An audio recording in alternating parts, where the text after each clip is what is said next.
Hi. இந்த corona லாக்டவுனால் office போக வேண்டிய வேலை இல்லாதனால நம்ம வண்டி நிறைய யூஸ் பண்ணாமல் இருக்கோம். அது மட்டும் இல்லாமல் வண்டி வந்து ஒரு இடத்துல நிறுத்திட்டு நம்ம சொந்த ஊர்களுக்கு போயிருப்போம். வண்டி ஒரே இடத்துல ரொம்ப நாளாக நின்று வந்திருக்கும். இப்போ திரும்ப லாக்டவுன்லாம் ரிமூவ் பண்ணவும் நாம் ஆஃபீஸ் போகிறத வந்து திரும்ப ஆரம்பிச்சிருக்கவும் வண்டி வந்து திரும்ப யூஸ் பண்ண ஆரம்பிப்போம். இந்த மாதிரி ஒரு 2-3 மாதமாக ஒரே இடத்துல நின்றுட்டு இருக்க வண்டியை ஸ்டார்ட் பண்ணுறப்ப பார்த்திங்கன்னா சரியாக ஸ்டார்ட் ஆகாது. இந்த மாதிரியான நின்றுட்டுக்கூடிய வண்டி எப்படி ப்ராப்பராக ஸ்டார்ட் பண்ணுறது, அதே மாதிரி ஸ்டார்ட் பண்ணதுக்கப்புறம் என்னெல்லாம் செய்யணும் என்னெல்லாம் செய்யக்கூடாது அதெல்லாத்தையும் தாங்க இந்த வீடியோவில் வந்து நம்ம பார்க்க போகிறோம். இந்த வீடியோவில் வந்து நம்ம சின்ன வயசில் நம்ம வீட்டில் கூடிய பெரியவங்க வந்து ஒரு வண்டி ஸ்டார்ட் ஆகலைன்னா சோக் போட்டு ஸ்டார்ட் பண்ணுறதாகட்டும், தள்ளி ஸ்டார்ட் பண்ணுறதாகட்டும், அந்த மாதிரியான விஷயங்களும் இன்னும் இப்போ இருக்கக்கூடிய வண்டிகள் வந்து இந்த எஃப்ஐ எல்லாம் வந்ததுக்கப்புறம் அந்த வண்டிகள்லாம் எப்படி ஸ்டார்ட் பண்ணுறது, இதோடைய பேசிக் ஃபங்க்ஷனாலிட்டி என்ன, அதெல்லாம் தெரிஞ்சுக்கிட்டு நம்ம பண்ண போகிறோம். இது தெரிஞ்சுக்கிட்டு பண்ணுறதுனால என்ன அட்வான்டேஜ்னா, நான் எந்த ஒரு விஷயத்தையும் புரிஞ்சுட்டு பண்ணுறப்ப இன்னும் நல்லா பெட்டராக செய்ய முடியும் இல்லையா, அதுதாங்க காரணம். சரி, இந்த மாதிரி நிற்கக்கூடிய வண்டி வந்து ஸ்டார்ட் பண்ணுறதுக்கு முன்னாடி ஃபஸ்ட்டு செய்ய வேண்டிய விஷயம் என்னென்னா வண்டி வந்து சுத்தமாக துடைக்கிறது தாங்க.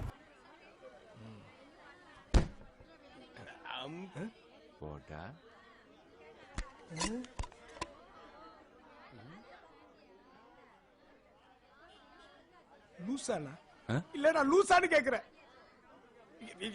கண்ணாடி திருப்பினா எப்படி பாட்ட போவாங்க? வண்டியை சுத்தமாக துடைக்கிறதுனால ஸ்டார்ட் ஆயிருமா அப்படின்னா, ஸ்டார்ட் பண்ணுறதுக்காக நம்ம வண்டியை ஃபுல்லாக துடைக்கணுங்கிறது அவசியம் கிடையாது. ஸ்டார்ட் பண்ணதுக்கப்புறம் துடைக்காமல் ஒரு வண்டி யூஸ் பண்ணோம்னா என்னென்ன ப்ராப்ளம் வருங்கிறதுக்கு ஒரு உதாரணம் நான் காமிக்கிறேன். இந்த வண்டி பார்த்திங்கன்னா நான் 2014 வாங்கின கரிஷ்மா ZMR. இந்த வண்டியோடைய ப்ரெசன்ட் ஸ்டேட்டஸ் வந்து இப்படி இருக்குது பாருங்கள். இந்த வண்டி இப்படி ஆனதுக்கு ரீசன் வந்து ஒரே ஒரு நாள் துடைக்காமல் எடுத்தது தாங்க. ஒரு வருஷத்துக்கு முன்னாடி 2-3 மாதமாக இந்த வண்டி வந்து யூஸ் பண்ணாமல் வச்சுருந்தேன். ஆஃபீஸ்க்கு சரி எடுத்துகிட்டு போகலான்னு ஒரு நாள் எடுக்கிறப்ப அவசரத்துக்கு துடைக்காமல் எடுத்துகிட்டு போயிட்டேன். ஒரு 2-3 கிலோமீட்டர் தான் ஓட்டியிருப்பேன். வண்டியில் வந்து லைட்டாக சூடாக ஆரம்பிச்சது.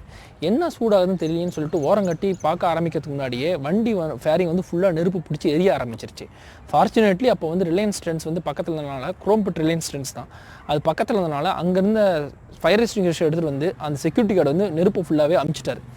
நெருப்பெல்லாம் அமிஞ்சதுக்கப்புறம் தான் வண்டியை செக் பண்ணி பார்க்குறப்ப தான் தெரிஞ்சுது, நான் நார்மலாக வண்டி துடைக்கிறப்ப என்ன துணி யூஸ் பண்ணணும், அந்த துணி வந்து இன்ஜினில் சிக்கி அந்த துணி ஃபயர் ஆகி அந்த துணியினால் அந்த ஃபயர்னால் ஃபேரிங் ஃபுல்லாகவே நெருப்பு பிடிச்சி எரிஞ்சு ஃபுல்லாகவே வேஸ்ட் ஆகிடுச்சிங்க. அன்றைக்கி ஒரு நாள் நம்ம வண்டியை வந்து ஃபுல்லாக துடைச்சிருந்தோம்னா அந்த ஆக்சிடெண்ட் வந்து அவாய்ட் பண்ணியிருக்க முடியும். இன்றைக்கும் அந்த வண்டி வந்து சூப்பராக இருந்திருக்கும். இந்த வண்டி துடைக்கிறது இந்த ஒரு ரீசனுக்காக தானான்னு கேட்டால் அது மட்டும் கிடையாதுங்க. 2-3 மாதமாக ஒரே இடத்துல வண்டி நின்றுச்சுன்னா எலி ஆகட்டும் அல்லது ஏதோ ஒரு பூச்சி ஆகட்டும் வந்து வண்டியில் வந்து அண்டிக்கிட்டு இருக்க பாசிபிலிட்டி இருக்குது. அதை நம்ம செக் பண்ணாமல் வண்டி எடுக்கிறப்ப ரன்னிங்கில் ஒரு எலி கத்துற சத்தமோ அன்னெசரி சவுண்டு கேட்டதுன்னா நம்ம ரொம்ப பேனிக் ஆகும் இல்லைங்களா, அதை வந்து அவாய்ட் பண்ணுறதுக்காக தான் ஒரு டைம் ஃபுல்லாக செக் பண்ணிடுறது. எலிங்க வந்து ஏதாச்சும் ஒரு ஒயரை கூட கடிச்சு வச்சிருக்கலாம். அந்த மாதிரி ஒயர் ஏதாவது அந்து தொங்குனுச்சுன்னா அதெல்லாம் நம்ம செக் பண்ணிக்க முடியும். இது வந்து ரொம்ப ஹெல்ப்ஃபுல்லாக இருக்கும். அதுக்கு தான் வண்டி வந்து ஃபுல்லாக துடைச்சிடும். ஓகே, இப்போ வண்டியை வந்து ஃபுல்லாக துடைச்சாச்சு. அடுத்த ஸ்டெப் என்னென்னு பார்த்தீங்கன்னா, நம்ம வண்டி வந்து ஸ்டார்ட் பண்ண ட்ரை பண்ண போகிறது. வண்டி ஸ்டார்ட் பண்ண ட்ரை பண்ணாத மாதிரி வண்டி அது எப்படின்னு பார்க்கறது மாதிரி வண்டியை வந்து ரெண்டாக பிரிச்சுக்கும். ஒன்று வந்து வித் கிக்கர், இன்னொன்று வந்து வித்தவுட் கிக்கர். இப்போ வரக்கூடிய லேட்டஸ்ட் வண்டியிலாம் பார்த்தீங்கன்னா எஃப்ஐ இருக்கிறனால கிக்கர்ஸ் வந்து வராது. கொஞ்சம் பழைய வண்டியிலாம் பார்த்தீங்கன்னா கார்பரேட்டர் வெர்ஷன்ஸில் வந்து வித் கிக்கரோட வரும். அப்போ கிக்கர் இருக்க வண்டி எப்படி ஸ்டார்ட் பண்ணுறது, கிக்கர் இல்லாத வண்டி எப்படி சொன்னால் தனித்தனியாக பிரித்து பார்ப்போம். கிக்கர் இருக்க வண்டி வந்து ரொம்ப நாள் கழிச்சு நம்ம ஸ்டார்ட் பண்ணுறப்ப இக்னிஷன் ஆன் பண்ணிவிட்டு நம்ம கிக் பண்ணி ஸ்டார்ட் பண்ண ட்ரை பண்ணுறோம். நார்மலாக ஒரு கிக்கில் ஸ்டார்ட் ஆகாது. சப்போஸ் ஸ்டார்ட் ஆயிடுச்சுன்னா we are fortunate enough வண்டியை வந்து ஐடிலிங்கில் கொஞ்சம் நேரம் ரன் பண்ண விடணும். வண்டி கிக் பண்ணி ஸ்டார்ட் பண்ண ட்ரை பண்ணுறோம். சப்போஸ் வண்டி கிக் பண்ணி ஸ்டார்ட் பண்ண ஆகலை அப்படின்னா என்ன அர்த்தம்னா, வண்டிக்கு வந்து தேவையான அளவுக்கு பெட்ரோல் வராமல் இருக்கப்போ கூட வண்டி ஸ்டார்ட் ஆகாமல் இருக்க பாசிபிலிட்டிஸ் உண்டு. சரி, இப்போ வண்டிக்கு வந்து தேவையான அளவுக்கு எப்படி பெட்ரோலை தரது, எப்படி கொஞ்சம் அதிகப்படியான பெட்ரோல் தரதுன்னு பார்த்திங்கன்னா அதுக்காக ஹெல்ப் பண்ணுறது தான் நமக்கு வந்து வண்டியில் சோக்குங்கிறது இருக்குது. இப்போ சோக் போடுறதுனால என்ன ஆகுனா, வண்டிக்கு நார்மலாக ரன் ஆகிறப்ப எவ்வளோ பெட்ரோல் தேவையோ அதை விட கொஞ்சம் அதிகமான பெட்ரோல் வந்து இன்ஜினுக்கு வந்து சோக் வந்து சப்ளை பண்ணும். இந்த மாதிரி அதிகமான பெட்ரோல் இருக்கப்ப ஸ்டார்ட் பண்ணோம்னா ஸ்டார்ட் பண்ணுறது கொஞ்சம் ஈஸி. இந்த கிக்கர் யூஸ் பண்ணி ஸ்டார்ட் பண்ணுற வண்டி ஆகட்டும் அல்லது புஷ் பட்டன் ஸ்டார்ட் பண்ணுற வண்டி ஆகட்டும், ரெண்டு வண்டியிலையுமே ஆக்சிலேட்டர் ஃபுல்லாக வந்து ஸ்டார்ட் பண்ணுற ப்ராசஸ் வந்து அவாய்ட் பண்ணுங்கள். ஏன்னா வண்டி ஸ்டார்ட் ஆகிறதே கஷ்டப்பட்டுட்டு இருக்கப்ப ஆக்சிலேட்டர் தந்து ஸ்டார்ட் பண்ணுறது கொஞ்சம் வேகமாக போகணும்னு சொல்கிற மாதிரி அது வந்து இன்ஜினை வந்து இன்னும் கஷ்டப்படுத்தும். இன்ஜினுடைய லைஃப்பும் ஸ்பாயில் ஆகும். அதனால் அதை நம்ம பண்ணக்கூடாது. இந்த மாதிரியான ப்ராசஸ் மூலமாக நம்ம ஸ்டார்ட் பண்ணுற போகிறோம். சரி, வித் கிக்கர் வண்டி இந்த மாதிரி ஸ்டார்ட் பண்ணிடுறோம். அதுக்கு ஐடிலிங் பண்ணிடுறோம். இதெல்லாம் பண்ணியும் ஸ்டார்ட் ஆகலை அப்படின்னா அடுத்து என்ன பண்ணுறதுங்கிறது தேர்ட் பாயிண்டில் பார்ப்போம். அதுக்கு முன்னாடி கிக்கர் இல்லாத வண்டி எஃப்ஐ வண்டிகள் வந்து எப்படி ஸ்டார்ட் பண்ணுறதுன்னு பார்ப்போம். சாவியை வந்து ஆன் பண்ணுறோம். சாவி ஆன் பண்ணதும் டிஸ்பிளே ஆன் ஆச்சுன்னா பேட்டரியில் கொஞ்சமாச்சும் பவர் இருக்குன்னு அர்த்தம். அந்த பவர் போதும் நம்ம வண்டி வந்து ஸ்டார்ட் பண்ணிட முடியும். சப்போஸ் சாவி ஆன் பண்ணதும் டிஸ்பிளே ஆன் ஆகலான்னு வைங்களேன், பேட்டரியில் சுத்தமாக பவர் இல்லைன்னு அர்த்தம். ஸ்டார்ட் பண்ணுறது கஷ்டம். புஷ் ஸ்டார்ட் பண்ணி தள்ளி விட்டு ஸ்டார்ட் பண்ண ட்ரை பண்ணுங்கள். ஸ்டார்ட் ஆச்சுன்னா நல்லது, இல்லைன்னா வேறு வழியில் மெக்கானிக்காக தான் கூப்பிட்டாகணும். உங்களுக்கு பேட்டரியை கழட்ட தெரியும் அப்படின்னா பேட்டரி கழட்டி வெளியே சார்ஜ் பண்ணி திரும்ப போட்டு ஸ்டார்ட் பண்ண ட்ரை பண்ணலாம். சப்போஸ் பேட்டரி கழட்ட தெரியாதுன்னா மெக்கானிக்கை கூப்பிட்டு தான் நம்ம அதை வந்து பண்ணி ஆகணும். சரி, இப்போ வண்டியை ஆன் பண்ணுறோம். ஆன் பண்ணதும் டிஸ்பிளே ஆன் ஆயிடுச்சு. இப்போ அடுத்தது பட்டன் யூஸ் பண்ணி ஸ்டார்ட் பண்ண ட்ரை பண்ணுங்கள். ஸ்டார்ட் ஆச்சுன்னா ஓகே, ஸ்டார்ட் ஆகலைன்னா இதுலேயும் அதே ப்ராப்ளம் தான்.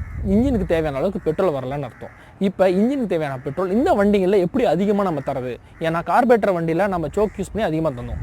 இந்த வண்டியில் எப்படி நம்ம அதை தர முடியும் அதை தான் பார்க்கணும். இப்போ இதில் வந்து நம்ம கீயை ஆன் பண்ணதும் நல்லா நோட் பண்ணி பார்த்தீங்கன்னா வண்டியில் ஒரு மாதிரி ஒரு வைப்ரேஷன் மோட்டர் ரன் ஆகிற மாதிரி ஒரு சவுண்டு ரொம்ப மைல்டாக கேட்கும். நம்மளால் ஃபீல் பண்ண கூட முடியும். செல்ஃபோனில் வந்து நம்ம வைப்ரேட் ஆகிறப்போ நமக்கு ஒரு சவுண்டு கேட்குது இல்லை, அதே மாதிரியான சவுண்டு கேட்கும். அந்த சவுண்டு வந்து எதனால் வருதுன்னா சாவி ஆன் பண்ணதும் டேங்க்குக்கு அடியில் இருக்கக்கூடிய மோட்டர் ஆன் ஆகி டேங்க்கில் இருக்கக்கூடிய பெட்ரோலை இழுத்து இன்ஜினுக்கு வந்து சப்ளை பண்ணுது.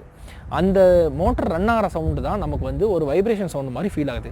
இந்த மோட்டரை திரும்ப திரும்ப நம்ம ஆன் ஆஃப் பண்ணி தான் இன்ஜினுக்கு அதிகமான பெட்ரோல் தந்து ஸ்டார்ட் பண்ண நம்ம ட்ரை பண்ண போகிறோம். இதை வந்து பண்ணுறதுக்கு ஃபஸ்ட்டு சாவி ஆன் பண்ணதும் அந்த மோட்டர் ரன் ஆகட்டும். ரன் ஆகி முடிகிற வரைக்கும் வெயிட் பண்ணுங்கள். ரன் ஆகி முடிஞ்சதுக்கப்புறம் திரும்ப சாவியை வந்து ஆஃப் பண்ணிடுங்க. ஸ்டார்ட் பண்ண ட்ரை பண்ணாதீங்க. திரும்ப ஒரு 2 to 3 செகண்ட்ஸ் விட்டு ஆன் பண்ணுங்கள். ஆன் பண்ணதும் மோட்டர் ரன் ஆகி முடியும், திரும்ப ஆஃப் பண்ணிடுங்க. இதை ஒரு 3-4 டைம் ரிப்பீட் பண்ணுறப்ப என்ன ஆகும்னா இன்ஜின் ஒரு டைம் ஸ்டார்ட் பண்ணுறதுக்கு எவ்வளோ பெட்ரோல் தேவையோ அதை விட அதிகமான பெட்ரோல் இப்போ இன்ஜினில் வந்து சேவ் ஆகிருக்கும். இப்போ நாம் வந்து பட்டன் வந்து ஸ்டார்ட் பண்ணுறப்ப ஈஸியாக ஸ்டார்ட் ஆகிடும். இந்த 2 ப்ராசஸ் மூலமாக ஒரு கிக்கர் இருக்கக்கூடிய வண்டியாகட்டும் ஒரு கிக்கர் இல்லாத வண்டியாகட்டும் நம்ம ஸ்டார்ட் பண்ணிட முடியும்.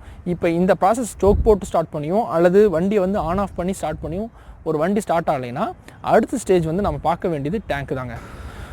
ஓகே, இப்போ பெட்ரோல் டேங்க்கில் என்ன ப்ராப்ளம் இருக்குன்னு பார்த்தீங்கன்னா ஏர்லாக் ஆகிறது தாங்க ப்ராப்ளமாக இருக்கும். ஏர்லாக்னால் எதுவும் இல்லை, நம்ம வீட்டில் வந்து டேங்க்கில் ஏர்லாக் ஆச்சுன்னா பைப் திறந்ததும் தண்ணி வராது இல்லையா, அதே ப்ராப்ளம் தான் நம்ம வண்டிகளையும் வந்து ஏர்லாக் ப்ராப்ளம் வந்து ஆகும். இந்த ஏர்லாக் ப்ராப்ளத்தை வந்து ஏன் ஆகுதுன்னு பார்த்தீங்கன்னா பெட்ரோல் வந்து ஈஸியாக எவாப்ரேட் ஆகக்கூடிய ஒரு பொருள். இந்த டேங்க்கில் இருக்கக்கூடிய பெட்ரோல் வந்து எவாப்ரேட் ஆகிறத வந்து வெளியே தள்ளுறதுக்கு டேங்க்கோடைய மேலே வந்து ஒரு சின்ன வால்வ் இருக்கும். அந்த வால்வ் வந்து உள்ளே இருக்கக்கூடிய கேஸ் வந்து அதிகப்படியான கேஸ் வந்து வெளியே தள்ளிக்கிட்டே இருக்கும். அதனால தான் நமக்கு வந்து இன்ஜினுக்கு வந்து தேவையான அளவுக்கு பெட்ரோல் வந்து ஈஸியாக ஃப்ளோ ஆகிட்டு இருக்கு. சப்போஸ் இந்த வால்வ் வந்து ஏதாச்சும் டிஸ்ஃபங்க்ஷன் பண்ணியிருக்கு அல்லது வண்டி வந்து ரொம்ப நாளாக வெயில் நின்றுட்டுருதுன்னா டேங்க்கில் வந்து அதிகமான ஏர் வரதுனால வால்வ் சரியாக ஃபங்க்ஷன் ஆகிறதுனால ஏர்லாக் வந்து ஃபார்ம் ஆகிடும். இந்த ஏர்லாக் வந்து 2 இடத்துல ஃபார்ம் ஆகிறதுக்கு பாசிபிலிட்டி இருக்குங்க. ஒன்று பெட்ரோலுக்கு மேலே ஃபார்ம் ஆகிறது, இன்னொன்று டேங்க்லேருந்து இன்ஜினுக்கு பெட்ரோல் போகுது இல்லைங்களா அந்த பைப்லேருந்து ஃபார்ம் ஆகுது. இந்த 2 இடத்துல வந்து ஏர்லாக் வந்து ஃபார்ம் ஆகும். டேங்க் மேலே ஃபார்ம் ஆகிடுதுன்னா ஒன்றும் ப்ராப்ளம் இல்லை. நம்ம டேங்க்கை ஜஸ்ட் ஓப்பன் பண்ணிவிட்டு ஒரு 2 to 3 செகண்ட்ஸ் வச்சுருந்தோம்னாவே அந்த ஏர்லாம் வெளியே போய் ப்ரெஷர் ரிலீஸ் ஆகிரும். சப்போஸ் இந்த பைப்பில் வந்து ஏர்லாக் ஃபார்ம் ஆகிருந்ததுன்னா நம்ம டேங்க்கை ஓப்பன் பண்ணி வச்சுருந்து ஒரு 2-3 டைம் வண்டியை வந்து குலுக்கணும்னா பைப்பில் கடியில் இருக்கக்கூடிய ஏர் வந்து மேலே புஷ் ஆகி வெளியே வந்து ரிலீஸ் ஆகிருங்க. இது ரெண்டும் பண்ணுறதுனால இன்ஜினுக்கு வந்து திரும்ப பழையபடி பெட்ரோல் வந்து சப்ளை ஆக ஆரம்பிக்கும். சரி, இப்போ டேங்க்கில் இருக்கக்கூடிய ஏரெல்லாம் ரிலீஸ் பண்ணிட்டோம். அடுத்து நம்ம செய்ய வேண்டியது என்னென்னா டேங்க்கில் எவ்வளோ பெட்ரோல் இருக்குன்னு பார்க்கணும். இந்த மாதிரி 2-3 மாதம் நின்றுட்டு இருக்கக்கூடிய வண்டியில் டேங்க்கில் வந்து கொஞ்சம் அதிகமாக பெட்ரோல் இருக்குன்னு வைங்களேன், அந்த பெட்ரோல் வந்து ஈஸியாக கெட்டு போயிருக்கும். கெட்டு போகிறனா ஒன்றும் இல்லைங்க, அதோடைய தரம் வந்து கம்மியாக இருக்கும். அது எப்படி தரம் கம்மியாகணும், அதோடைய ஆக்டேன் லெவல் வந்து கம்மியாக இருக்கும். இதை பற்றி கூகுள் பண்ணி பாருங்க, இன்னும் உங்களுக்கு நிறைய இன்ஃபர்மேஷன்ஸ் வந்து கிடைக்கும்.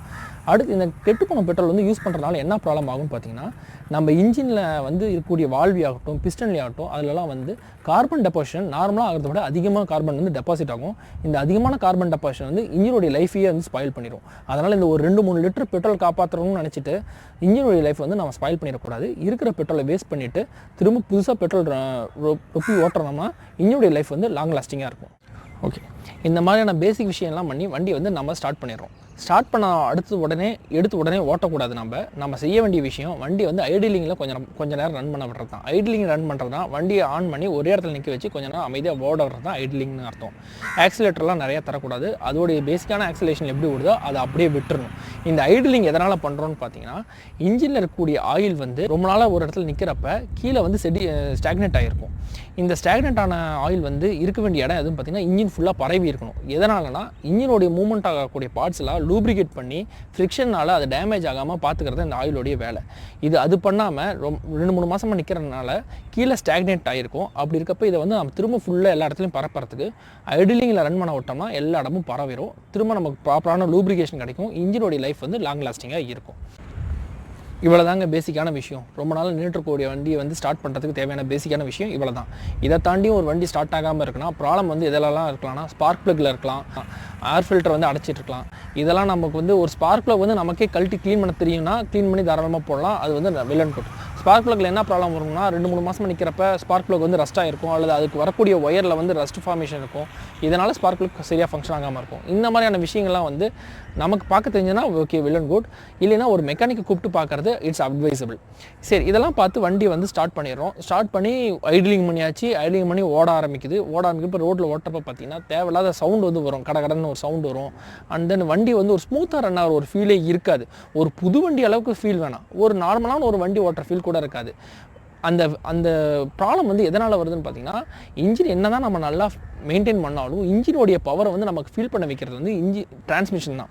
அந்த டிரான்ஸ்மிஷனில் ரொம்ப முக்கியமான பார்ட் வந்து செயின் ஸ்ப்ராக்கெட். அந்த செயின் ஸ்ப்ராக்கெட்டும் வந்து 2-3 மாதமாக நிற்கிறனால என்ன ஆகும்னா அதோடைய லூப்ரிகேஷன்லாம் போய் ஸ்ட்ரக் ஆகி ஹார்டாக இருக்கும். அதனால தான் நமக்கு வந்து 2-3 மாதமாக யூஸ் பண்ணாத இருக்கக்கூடிய வண்டியை வந்து ஓட்டுறப்ப நமக்கு வந்து ஒரு நல்ல ஃபீல் வராத காரணம் வந்து அதுதான். அப்போ அடுத்த வீடியோவில் ஒரு செயின் ஸ்ப்ராக்கெட் வந்து ப்ராப்பராக எப்படி க்ளீன் பண்ணுறது அப்படிங்கிறது பார்ப்போம். 2-3 மாதமாக நிற்கிற வண்டியில் மட்டும் கிடையாது, எந்த ஒரு வண்டியாக இருந்தாலும் ஒரு 1000 கிலோமீட்டர்ஸ் ஒன்ஸ் வந்து செயின் ஸ்ப்ராக்கெட் வந்து ப்ராப்பராக நம்ம க்ளீன் பண்ணி போட்டோம்னாவே அதோடைய லைஃப் வந்து நல்லாயிருக்கும். நமக்கும் வந்து வண்டி ஓட்டுறதுக்கு ஃபீல் வந்து நல்லாயிருக்கும். அதை அடுத்த வீடியோவில் நம்ம பார்ப்போம். தேங்க்யூ.